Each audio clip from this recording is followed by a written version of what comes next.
2013 সালের 9 অক্টোবর 14 বছর বয়সী অ্যাবি হার্নান্দেজকে একটি সোয়েটার, জিন্স এবং বুট পরা অবস্থায় দুপুর 2:30 স্কুল ত্যাগ করতে দেখা যায়। দীর্ঘদিন ধরে এটিই ছিল সেই স্থান যেখানে অ্যাবিকে শেষ দেখা গিয়েছিল, এবং এরপর কেটে যায় প্রায় 1 বছর, কিন্তু তাকে কোথাও খুঁজে পাওয়া যায় না। কিন্তু ঠিক যখন সবাই আশা হারিয়ে ফেলেছিল, তখনই ঘটনায় আসে এক অবিশ্বাস্য মোড়। সে জীবিত ফিরে আসে এবং আশ্চর্যজনকভাবে সেই একই পোশাক পরে তার মায়ের সামনে হাজির হয়েছিল। নিখোঁজ কিশোরী অ্যাবিগেইল হার্নান্দেজ তার মায়ের বাড়িতে ফিরে এলেও তার কথিত অপহরণকারীর নাম পুলিশকে জানায়নি। 14 বছরের এই কিশোরীকে বিছানায় বেঁধে স্টান গান দিয়ে নির্যাতন করা হয় এবং শক কলার পরতে বাধ্য করা হয় বলে সে অভিযোগ করে। অ্যাবিকে কি দীর্ঘ 9 মাস বন্দী করে রাখা হয়েছিল, নাকি এর পিছনে ছিল অন্য কোনো গভীর ষড়যন্ত্র? এটা কি বাস্তব ছিল, নাকি এটা ছিল জাস্ট অ্যাবির একটি নিছক প্রাঙ্ক? আজকের এই ভিডিওতে আমরা অ্যাবি হার্নান্দেজের এই রহস্যই উন্মোচন করব। দিনটি 2013 সালের 9 অক্টোবর। 14 বছর বয়সী অ্যাবি হার্নান্দেজ সারাদিন স্কুলে কাটিয়ে বাড়ি ফিরছিলেন। তিনি কিছুটা খোঁড়াতে হাঁটছিলেন, কারণ সে তার নতুন বুটে কমফোর্টেবল ছিলেন না। অবশেষে স্কুলের আঙিনায় পৌঁছে সে দেখতে পায় বাসটি চলে যাচ্ছে। তাকে পিক করার কেউ না থাকায় সে হেঁটে বাড়ি ফিরতে শুরু করে। 2 ঘন্টা পর তার মা জেনিয়া, যে হাসপাতালে কাজ করতেন, বাড়ি ফিরে দেখতে পান সেখানে অ্যাবি নেই। এটি অস্বাভাবিক ছিল, কারণ তার কনিষ্ঠ কন্যা তাকে ফোন বা টেক্সট না করে কখনো অস্বাভাবিক কিছু করত না। জেনিয়া তৎক্ষণাৎ স্কুলে গিয়ে জানতে পারে গ্রন্থাগারিক তাকে চলে যেতে দেখেছে। আর তখনই জেনিয়া খুব চিন্তিত হয়ে পড়ে। সে তখন হাসপাতালে ফোন করে খবর নেয় যে অ্যাবি কোনো দুর্ঘটনার শিকার হয়েছেন কিনা, কিন্তু সেখানেও জেনিয়া না সূচক উত্তর পান। এই মুহূর্তে বেশিরভাগ মানুষই ভাববে অ্যাবি পালিয়ে গিয়েছে, কিন্তু জেনিয়া তার মেয়েকে চিনত। সে জানত অ্যাবি কখনো এমনটা চিন্তাও করেনি। বরং মাত্র 3 দিন পর অ্যাবির জন্মদিন ছিল, জানিয়ে সে অনেক এক্সাইটেড ছিল। জেনিয়া তখন অ্যাবির বেস্ট ফ্রেন্ডকে ফোন করেছিলেন, যে তাকে বলেছিল চলে যাওয়ার কয়েক মিনিট আগে তারা দুজন একসাথে একটি সেলফি তুলেছিলেন এবং অ্যাবিকে তখন নর্মাল মনে হয়েছিল। জেনিয়া এরপর পুলিশকে সবকিছু জানায় এবং পুলিশও জেনিয়ার সাথে একমত হয়েছিলেন যে অ্যাবি পালিয়ে গেছেন বলে মনে হচ্ছে না। কয়েক ঘন্টার মধ্যেই অ্যাবির নিখোঁজ হওয়ার খবর স্থানীয় সংবাদে পরিণত হয় এবং সম্প্রদায়কে হতবাক করে দিয়েছিল। কারণ নিউ হ্যাম্পশায়ার দেশের দ্বিতীয় নিরাপদ রাজ্য, এবং সেখানে সর্বশেষ হাই প্রোফাইল অপহরণের কেস ছিল 1986 সালের। কনওয়ে পুলিশ ও অ্যাটর্নি জেনারেলের অফিস মিলে অবিশ্বাস্য দ্রুত গতিতে অনুসন্ধান শুরু করে। এফবিআই ও স্টেট পুলিশ মিলে অ্যাবি হার্নান্দেজকে খুঁজতে উত্তর কনওয়ে এলাকায় মূলত একটি জাল তৈরি করে। 3 দিনের নিরলস অনুসন্ধানের পরে অ্যাবির জন্মদিন ঘনিয়ে এসেছিল এবং কনওয়ে সম্প্রদায় নিখোঁজ কিশোরীর জন্য একটি জাগরণ আয়োজন করতে একত্রিত হয়েছিল। এই সব কিছু শুরু হয়েছিল 3 দিন আগে, যখন অ্যাবি স্কুল থেকে হেঁটে বাড়ি ফিরছিলেন। মাঝপথে একটা গাড়ি এসে তার পাশে থামে। ড্রাইভার তাকে জিজ্ঞাসা করল যে সে বাড়ি ফিরতে রাইড চায় কিনা। পায়ে ফোসকা অনুভব করে অ্যাবি অনিচ্ছা সত্ত্বেও রাজি হয়ে যায়। শহরে পৌঁছানো মাত্রই ড্রাইভার একটা নির্জন পার্কিং লটের দিকে গাড়ি ঘুরিয়ে নিয়ে গেল। অ্যাবি তখন অনুভব করেছিল যে কিছু একটা খারাপ হতে চলেছে। অ্যাবি সিটবেল্ট খুলে ফেলে লোকটিকে বলল তার বাড়ি এখান থেকে খুব কাছেই এবং সে হেঁটেই যেতে পারবে। লোকটি তখন কিছু একটা খুঁজতে শুরু করে এবং অ্যাবি একটি বন্দুক দেখতে পায়। অ্যাবিকে জোর করে হাতকড়া পরিয়ে চোখ বেঁধে রাখা হয়েছিল। তারা যখন গাড়ি চালিয়ে যাচ্ছিল, তখন লোকটি তাকে ড্যাশবোর্ডের নিচে ধাক্কা দিয়ে নামাতে থাকে, যাতে কোনো পথচারী তাকে দেখতে না পারে। অ্যাবি তাকে পিছনে ঠেলে দেওয়ার চেষ্টা করেছিলেন, কিন্তু পরিস্থিতি দ্রুতই আরও খারাপ হতে থাকে। অ্যাবি হঠাৎ তার পায়ে ব্যথা অনুভব করে এবং সে ভেবেছিল লোকটি তার পায়ে গুলি করেছে। ভয় পেলেও অ্যাবি পাল্টা লড়াই চালিয়ে যান, কিন্তু যতবারই সে তাকে ধাক্কা দিয়ে সরিয়ে দিচ্ছিল, ততবারই তার পায়ের ব্যথা আরও বেড়ে যাচ্ছিল। তখন অ্যাবি বুঝতে পারেন যে তাকে গুলি করা হচ্ছে না, বরং একটি স্টান গান দিয়ে বারবার শক দেওয়া হচ্ছিল। তার সব শক্তি হারিয়ে অ্যাবি লোকটির সাথে কথা বলার চেষ্টা করেছিলেন। সে লোকটিকে বলেছিল তাকে যেতে দিলে সে কাউকে কিছু বলবে না, এবং লোকটিকে জিজ্ঞেস করে সে তাকে যেতে দিবে কিনা। কিন্তু লোকটি উত্তরে জাস্ট বলেছিল তাকে মাস্টার বলে ডাকতে। দীর্ঘ যাত্রার পর অপহরণকারী গাড়ি থামায়। লোকটি তার চোখের বাঁধন খুলে ফেলার আগে অ্যাবিকে কোনো ভবনে টেনে নিয়ে একটি নোংরা গদিতে ফেলে দিয়েছিল। চারপাশে তাকিয়ে সে লক্ষ্য করল ধাতব মেঝে, সাউন্ড প্রুফ প্যাডিং দিয়ে ঢাকা দেয়াল এবং প্রতিটি দরজায় তালা লাগানো ল্যাচ। কিন্তু সবচেয়ে খারাপ ছিল তার সামনে দাঁড়িয়ে থাকা ব্যক্তিত্বটি। সোনালি হ্যালোইন মুখোশের আড়ালে মুখ লুকিয়ে তার বন্দিকারী তার প্রতিটি অঙ্গপ্রত্যঙ্গ গদির চারপাশে ধাতব রডের সাথে শিকল দিয়ে বেঁধে রাখে। আর তারপর সে অ্যাবির মাথার উপর একটা টি শার্ট পরিয়ে তার উপর একটা মোটরসাইকেলের হেলমেট পরিয়ে দিল এবং তাকে বলল, যদি অ্যাবি চিৎকার করে অথবা পালানোর জন্য কোনো চেষ্টা করে তাহলে তার পরিণতি আরও খারাপ হবে। এর পরের 3 দিন বর্ণনা করা কঠিন। ক্রমাগত নির্যাতন ও নির্যাতনের জালে আটকে থাকা অ্যাবিকে এমন এক দুঃস্বপ্নের মধ্য দিয়ে যেতে হয়েছিল যা সে কখনো কল্পনাও করতে পারেনি। লোকটি খুব জোরে হেভি মেটাল মিউজিক বাজাতেন যাতে তার চিৎকার বাইরে যেতে না পারে। যদিও তার মুখ বন্ধ করে দেওয়া হয়েছিল এবং রুমের সবকিছুই বন্ধ করে দেওয়া হয়েছিল, এমনকি অ্যাবি জানত না যে এটা দিন না রাত। অ্যাবির ভয়াবহ অগ্নিপরীক্ষা প্রায় 2 সপ্তাহ ধরে চলতে থাকে, যতক্ষণ না তার অপহরণকারী তাকে তার মাকে একটি চিঠি লিখতে বলে, এই বিশ্বাসে যে পুলিশ কেবল এইভাবেই তাকে খুঁজা বন্ধ করবে। তার নির্দেশ ছিল যেন চিঠি পড়ে মনে হয় সে পালিয়ে গিয়েছে। কিন্তু অ্যাবির অন্য পরিকল্পনা ছিল। বাইরের জগতের সঙ্গে যোগাযোগের এটাই তার একমাত্র সুযোগ হিসেবে দেখে অ্যাবি তার নখ দিয়ে পৃষ্ঠার পেছনে একটি ছোট্ট মেসেজ খোদাই করার চেষ্টা করেছিল। কিন্তু এতে অ্যাবির অবস্থা আরও খারাপ হয়, কারণ লোকটি তার মেসেজ খুঁজে পেয়েছিল। অ্যাবি ভেবেছিল হয়তো লোকটি এখনই তাকে মেরে ফেলবে। কিন্তু অপহরণকারীর আপাতত অ্যাবিকে হত্যা করার কোনো উদ্দেশ্য ছিল না, তবে তাকে নিষ্ঠুরভাবে শাস্তি দেওয়া হয়েছিল। তিনি অ্যাবিকে কুকুরের শক কলার পরিয়ে দিলেন এবং তার পায়ে একটি স্টান বন্দুক ধরে শক দিতে লাগলেন। মূলত লোকটি অ্যাবিকে শাস্তি দিচ্ছিলেন এবং এটি সত্যিই ভয়ঙ্কর ছিল। এখনও এই আশায় যে পুলিশ যদি মনে করে অ্যাবি পালিয়ে গেছে তাহলে তাকে খোঁজা বন্ধ করে দেবে, মুখোশধারী লোকটি অ্যাবিকে দ্বিতীয় চিঠি লিখতে বাধ্য করে। অ্যাবির নিখোঁজের 1 মাস পর চিঠিটি জেনিয়ার কাছে পৌঁছায়। এটি ছিল অ্যাবির এখনও বেঁচে থাকার প্রথম লক্ষণ। জেনিয়া চিঠি দেখেই বুঝতে পেরেছিল এটি তার মেয়ের হাতের লেখা হলেও শব্দগুলি ছিল অন্য কারোর। পুলিশও জেনিয়ার মতামত বিশ্বাস করেছিল যে এটি আসলে অ্যাবির লেখা ছিল। কিন্তু কেউ হয়তো তাকে ম্যানিপুলেট করছে এবং তার নিরাপত্তা এখনও প্রশ্নের মুখে। কিন্তু এরপরে জনমত অপ্রত্যাশিতভাবে অ্যাবির বিরুদ্ধে চলে যায়। অ্যাবির নিখোঁজ হওয়া নিয়ে তাদের মাঝে অনেক প্রশ্ন রয়েছে, কিন্তু কোনো সৎ উত্তর তারা পায়নি। সবার মনে হচ্ছিল অ্যাবি একজন প্রাঙ্ক কিশোরী যে পালিয়ে গেছে। তখন তাদের আর মনে হচ্ছিল না অ্যাবি কোনো বিপদে পড়েছে। অনাগ্রহ যেমন বাড়তে থাকে তেমনি গুজবও বাড়তে থাকে। অ্যাটর্নি জেনারেল জেন ইয়ংকে বেছে নিতে হতো, হয় সে অ্যাবিকে পলাতক ঘোষণা করবে আর না হয় অপহৃত। অ্যাবির জন্য সৌভাগ্যক্রমে জেন ইয়ং পরেরটি বেছে নিয়েছিলেন, কারণ তার মতে মানুষ পৃথিবীর বুক থেকে হারিয়ে যায় না, বিশেষ করে 14 বছরের একটা মেয়ে। তিনি গাড়ি চালাননি, বাড়িতে থেকে কোনো টাকা নেয়নি, তার সাথে শুধু পরনের কাপড় ছিল। সে যেখানেই থাকুক না কেন এটি অপহরণের সংজ্ঞার সাথেই খাপ খায়। মিডিয়ার আগ্রহের অভাব জনসাধারণের কাছ থেকে ক্লু পাওয়ার প্রবাহকে ধীর করে দিয়েছিল এবং দ্রুতই মামলাটি ঠান্ডা হয়ে যায়। তবে জেনিয়া তার মেয়ের গল্পকে এইভাবে শেষ হতে দিতে রাজি হননি।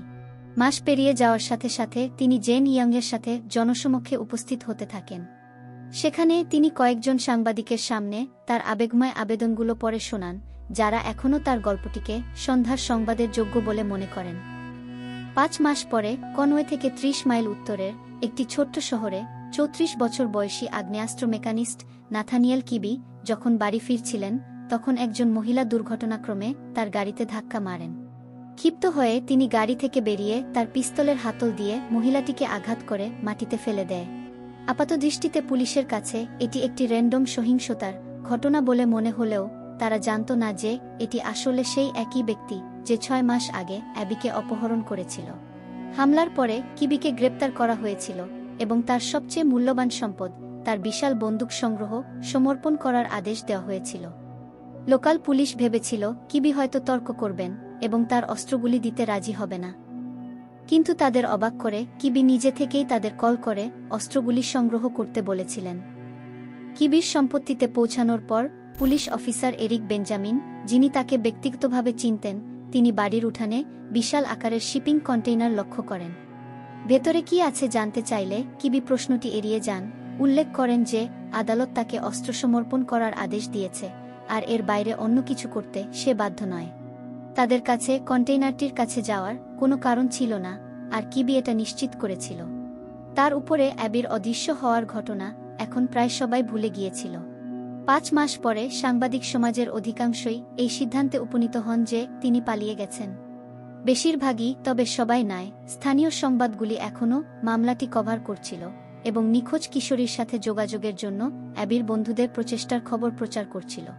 পুলিশের সঙ্গে কিবির সংঘর্ষের পরে সে আতঙ্কিত হয়ে পড়েন এবং এতে কন্টেইনারের ভেতরের গতি প্রকৃতি পাল্টে যায়। অ্যাবিকে এখন সব সময় শিকল দিয়ে বেঁধে রাখা হতো এবং কিবি তার বিছানার পাশে টিউব এবং পাম্প ইনস্টল করেছিল যাতে অ্যাবি নিজেই পান করতে পারে যখন সে মাঝে মাঝে দিনের পর দিন কন্টেইনারের বাইরে থাকত। অবশেষে কিবির বিড়ম্বনা চূড়ান্ত পর্যায়ে পৌঁছেছিল এবং তিনি একটি অপ্রত্যাশিত পদক্ষেপ নিয়েছিলেন। কিবি তখন অ্যাবিকে সেখান থেকে সরিয়ে ফেলতে চেয়েছিল। কিবি তাকে গাড়ির ডিকিতে রেখে দীর্ঘ সময় গাড়ি চালিয়ে একটি ঘরে নিয়ে রাখলেন যেটি সে কয়েক মাস ধরে তার জন্য তৈরি করেছিলেন। অ্যাবি দরজায় স্ক্রু আর তারের মতো কিছু লক্ষ্য করেছিল। কিবি বলেছিল সে দরজাটা এমনভাবে তৈরি করেছে যাতে কোনো কারণে যদি দরজাটা ভেঙে খোলা হয় তাহলে ঘরে আগুন ধরে যাবে। কিবি কিশোর কারাগারে তার অভিজ্ঞতা শেয়ার করেন যেখান থেকে সে এইগুলা শিখেছিল।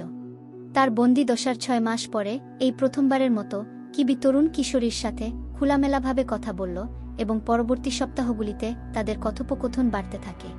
কিবি একজন নাস্তিক এবং সে অ্যাবির সাথে ঈশ্বরের অস্তিত্ব এবং তার স্বাধীনতাবাদী আদর্শ সম্পর্কে বিতর্ক করতেন। কিন্তু এরপরেও অ্যাবির উপর নির্যাতন কমেনি, বরং তার সম্পূর্ণ বন্দিদশায় কিবি তার উপর নির্যাতন চালিয়ে গিয়েছে। কিবি যেদিনই কন্টেইনারে প্রবেশ করত সেদিনই সে অ্যাবিকে ধর্ষণ করত।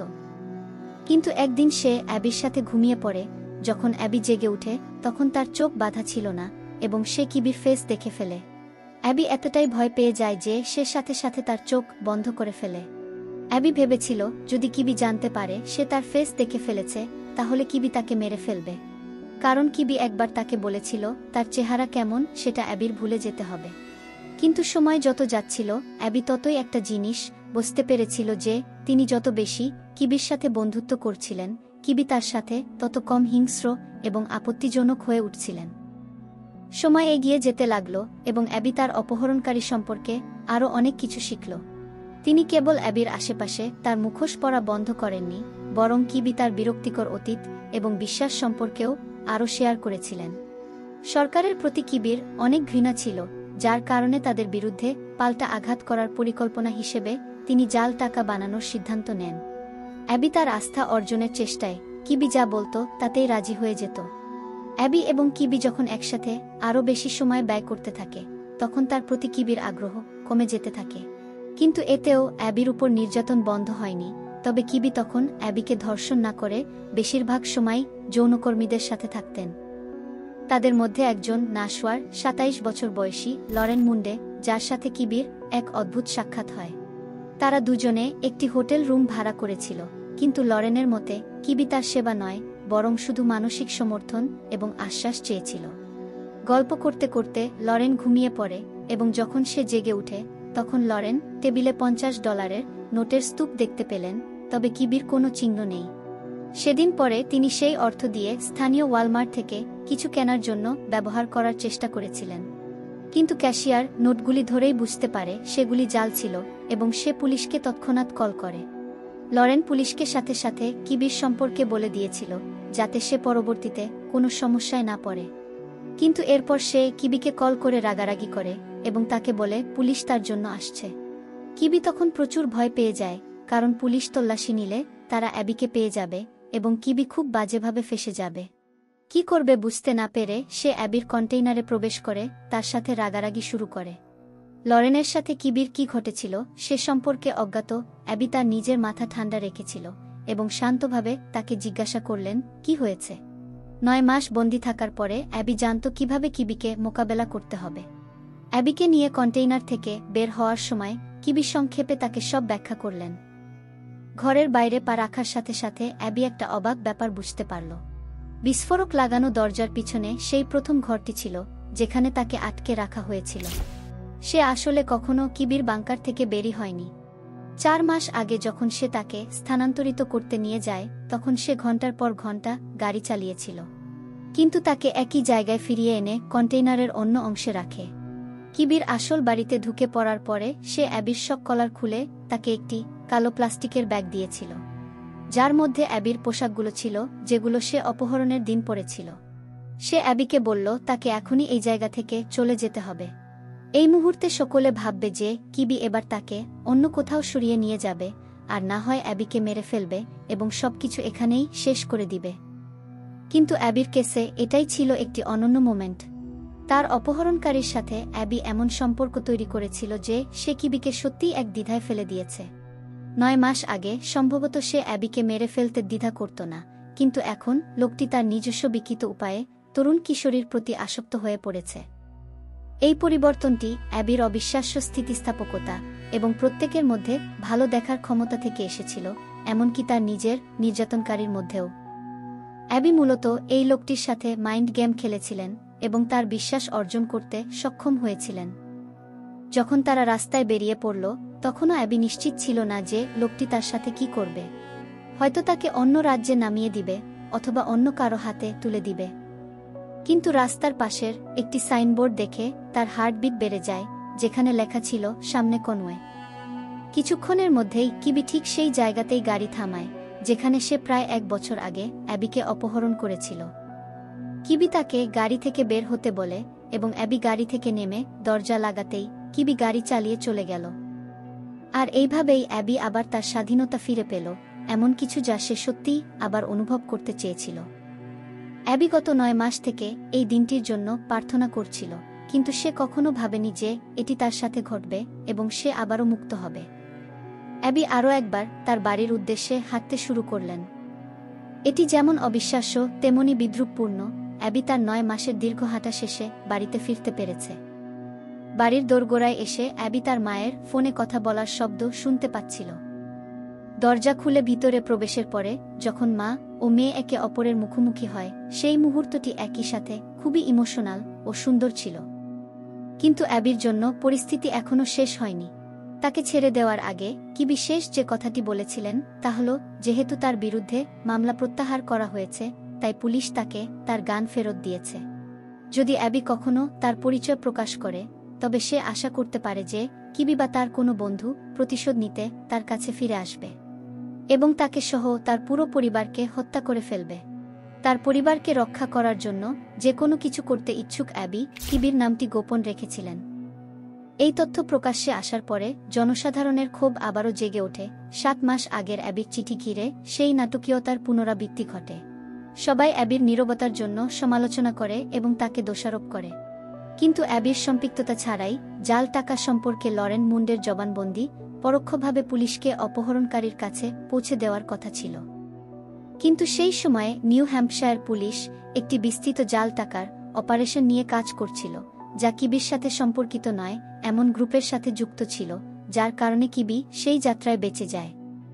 দেয়ালে পিঠ থেকে যাওয়ায় অ্যাবিকে একটা সিদ্ধান্ত নিতেই হতো। তার পরিবারের ভালোবাসা এবং আশ্বাসের কারণে সে অবশেষে সাহস সঞ্চয় করে এবং নিশ্চিত করে যে কিবি যেন অন্য কারো ক্ষতি করতে না পারে। অবশেষে অ্যাবি এফবিআই এর কাছে কিবির পরিচয় প্রকাশ করে। স্থানীয় পুলিশের সহযোগিতায় এফবিআই কিবির বাড়িতে বৃহৎ পরিসরে একটি অভিযান পরিচালনা করে। তারা ভেবেছিল কিবি আত্মসমর্পণ করবে না, কারণ তার কাছে নিজস্ব অস্ত্র রয়েছে। কিন্তু ফেডারেল এজেন্টকে অবাক করে দিয়ে কিবি তৎক্ষণাৎ আত্মসমর্পণ করেন। তবে স্থানীয় পুলিশ এতে অবাক হয়নি, কারণ ন্যাট কিবি শুধুমাত্র এমন পরিস্থিতিতেই হিংস্র হতেন যেখানে তার আধিপত্য থাকত। তিনি কখনো পুলিশের সঙ্গে শারীরিকভাবে সংঘর্ষে লিপ্ত হননি। পরবর্তী 2.5 বছর ধরে অ্যাবি তদন্তকারী অ্যাটর্নি জেনারেল জেন ইয়াং এর সাথে মিলে তাদের মামলাটি তৈরি করছিলেন, যখন কিবি কারাগারে রায়ের অপেক্ষায় ছিলেন। 34 বছর বয়সী কিবির বিরুদ্ধে অপহরণ থেকে শুরু করে জাল টাকা উৎপাদন ও শত শত যৌন নিপীড়নের 183টি অপরাধের অভিযোগ আনার মতো যথেষ্ট প্রমাণ ছিল। সন্দেহভাজনের কাছে আদালত কর্তৃক বাধ্যতামূলক আবেদনপত্র গ্রহণ করা ছাড়া আর কোনো উপায় ছিল না, যার মধ্যে 7টি অভিযোগের জন্য তাকে 45 থেকে 90 বছরের কারাদণ্ডের নিশ্চয়তা দেওয়া হয়েছিল। প্রাথমিকভাবে নাথানিয়েল কিবির বিরুদ্ধে 183টি অভিযোগ আনা হলেও রাষ্ট্রপক্ষের সাথে একটি আবেদনপত্রের চুক্তির মাধ্যমে সেই অভিযোগগুলির মধ্যে 7টিতে দোষী সাব্যস্ত হন। এখন কিবিকে 45 থেকে 90 বছর কারাগারে কাটাতে হবে। এই তদন্তে যা প্রকাশ পেয়েছে তা হল ভুক্তভোগীর দেয়া প্রতিটি সূক্ষ্ম বিবরণ নিঃসন্দেহে সত্য ছিল, যার ফলে কেসটি দ্রুতই রায়ে পৌঁছে যায়। কিবির সাজা ঘোষণার পর থেকে অ্যাবি হাই স্কুল শেষ করা থেকে শুরু করে হেয়ারড্রেসার হওয়া পর্যন্ত অনেক কিছু অর্জন করেছে, যা অপহরণের আগেও তার লক্ষ্য ছিল।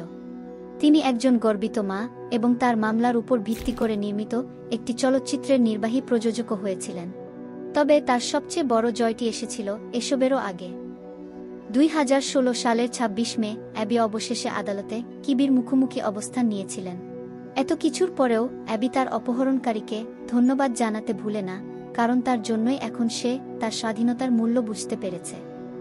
কিবি তার সাথে যা করেছিল তা তাকে এখনও তাড়া করে, তবে তবুও অ্যাবি তাকে তার কৃতকর্মের জন্য ক্ষমা করে দিয়েছিল। 9 মাসের অন্ধকার, নিঃসঙ্গতা আর ভয়, তবুও হার মানেনি মাত্র 14 বছরের এই কিশোরী। অ্যাবি হার্নান্দেজের গল্প আমাদের শেখায় চরম বিপদের মাঝেও সাহস, বুদ্ধি আর মনোবল মানুষকে বাঁচিয়ে রাখতে পারে। তার অপহরণকারীর হাতে বন্দী থাকা সত্ত্বেও অ্যাবি ধৈর্য হারায়নি। সে ধীরে ধীরে তার অপহরণকারীর বিশ্বাস অর্জন করে এবং একসময় সেই বিশ্বাসই তাকে মুক্তি এনে দেয়। এই গল্প কেবল একটি অপরাধের নয়, বরং এটি একজন কিশোরীর বেঁচে থাকার প্রতিজ্ঞার গল্প। আজকের ভিডিওটি যদি আপনাকে ভাবতে বাধ্য করে থাকে, তবে আমাদের চ্যানেলটি সাবস্ক্রাইব করুন এবং শেয়ার করে দিন আপনার মতামত। আপনি কি মনে করেন অ্যাবির মতো সাহসী মনোভাব আমাদের সমাজে পরিবর্তন আনতে পারে? পরবর্তী ভিডিওতে দেখা হবে আরও একটি বাস্তব রহস্য বা অপরাধের কাহিনী নিয়ে।